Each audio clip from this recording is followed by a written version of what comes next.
طریقت کے بھی لوگ موجود ہیں، ہر سلسلے کا فیض ہم سب کو میسر آئے، اور سلسلہ عالیہ اشرفیہ اللہ کے فضل سے اس کا فیض حضرت مخدوم سمنانی رضی اللہ تعالیٰ عنہ نے کچوچہ مقدسہ میں بیٹھ کر جو تقسیم کرنا شروع کیا وہ آج تک بغیر انقطاع کے جاری ہے، اور انشاءاللہ قیامت تک جاری رہے گی۔ دیکھیے کیا وجہ ہے کہ اللہ سبحانہ و تعالیٰ کی وحدانیت، اللہ کی توحید، جس پر ایمان لائے بغیر کوئی شخص دامن مصطفیٰ میں پناہ نہیں لے سکتا، حضور علیہ السلام کی سایہ رحمت میں نہیں آ سکتا۔ وہ موضوع جو ہمارے اکابرین کے موضوعات کا لازمی حصہ تھا، وہ موضوع کہ جس پر ہمارے اکابرین نے اپنی تقریروں میں، اپنی تحریروں میں، اپنی تدریس میں جتنے علمی نقطے بیان کیے، جتنی نقطہ آفرینیاں کی ہیں، وہ شاید کسی اور کے حصے میں آئی ہی نہیں۔ آج ہم اس موضوع سے اتنے دور چلے گئے کہ اگر ہم اس موضوع پہ گفتگو کریں تو شاید کچھ لوگوں کو شک بھی گزرے کہ گفتگو کرنے والا تو ہمارا ہی مسلک کا ہے، کوئی اور ہے۔ دیکھیے، کبھی یہ ہماری شناخت تھی، کبھی ہماری یہ پہچان تھی کہ اللہ وحدہ لا شریک، اللہ سبحانہ و تعالی کہ جس کے ذات و صفات پر ایمان کامل لائے بغیر، جیسے میں نے عرض کیا، کوئی نبی کریم علیہ السلام کی امت میں داخل و شامل نہیں ہو سکتا۔ ظاہر ہے کہ ہمیں اس سے آگاہی تو چاہیے،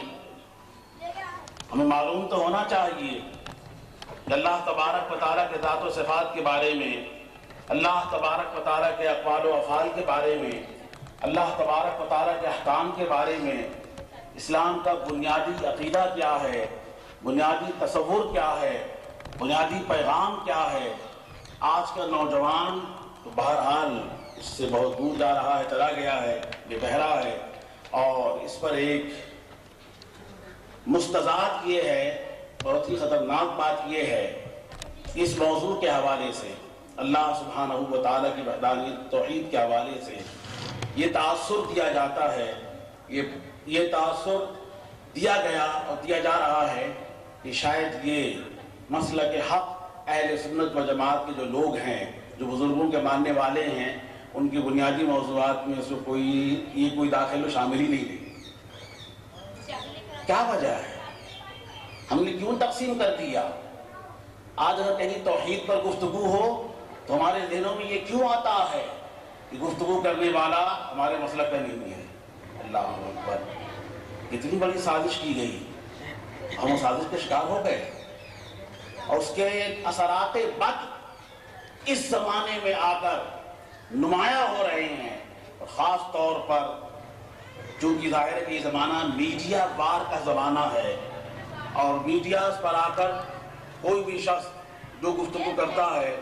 تو ظاہر ہے کہ سننے والا اپنے بیڈ روم میں لیٹے ہوئے، آرام کرتے ہوئے اس گفتگو سن لیتا ہے، اور شاید اسے وہ قبول بھی کر لیتا ہے۔ یہ اور بات ہے کہ اسے سمجھ میں آئے یا نہ آئے، لیکن مال قبول کرنے کے عمل ہے، کر لیتا ہے۔ میرے دوستو، یاد رکھنا، ہم جن اکابرین کے ماننے والے ہیں وہ تو اپنی گفتگو کا آغاز ہی اللہ کی توحید سے کیا کرتے تھے، ان کی ابتدا ہی اللہ رب العالمین، اللہ سبحانہ و تعالی کی ذات و صفات کے حوالے سے، اللہ تبارک و تعالی کا تصور جو قرآن و حدیث نے دیا ہے اس کے حوالے سے وہ گفتگو کرتے تھے۔ بلکہ میں عرض کروں کہ ہم جن اکابرین کے ماننے والے ہیں وہی تو اصل وہ لوگ تھے جو سلوک کے راستے پہ چل کر اللہ کے قریب ہوئے ہیں۔ سلوک کے راہوں کو کس نے بیان کیا؟ اور یہ ممکن نہیں ہے کہ جب تک بندے پر توحید آشکارا نہ ہو جائے وہ راہ سلوک کا مسافر بن نہیں سکتا، وہ سلوک کے راستوں پر چل نہیں سکتا جب تک کہ اللہ تبارک و تعالیٰ کی توحید کی برکات اور ثمرات اس کے دل پر وارد نہ ہو جائے۔ تو عرض کر رہا تھا ایک فرقہ ایسا پیدا ہوا اس زمانے میں آ کر، ایک طبقہ ایسا پیدا ہوا اس زمانے میں آ کر کہ جس نے تصوف کہہ لیجئے، روحانیت کہہ لیجئے، بزرگان دین کا طریقہ کہہ لیجئے، آپ اس کو جو نام چاہے دے لیجئے، اتنی شدت سے اس نے اس کی مخالفت کی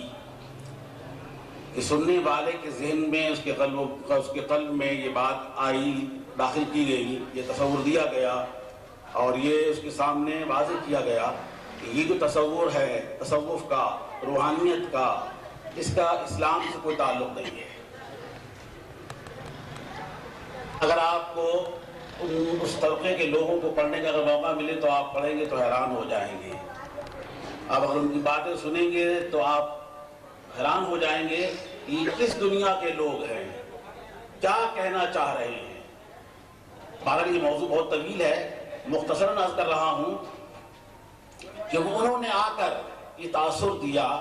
کہ یہ جو تصوف اور روحانیت ہے، اس سلسلے میں جو لوگ اس سلسلے سے وابستہ ہیں، جو لوگ اس کو مانتے ہیں، ان کے یہاں دین کا کوئی ایسا تصور موجود ہے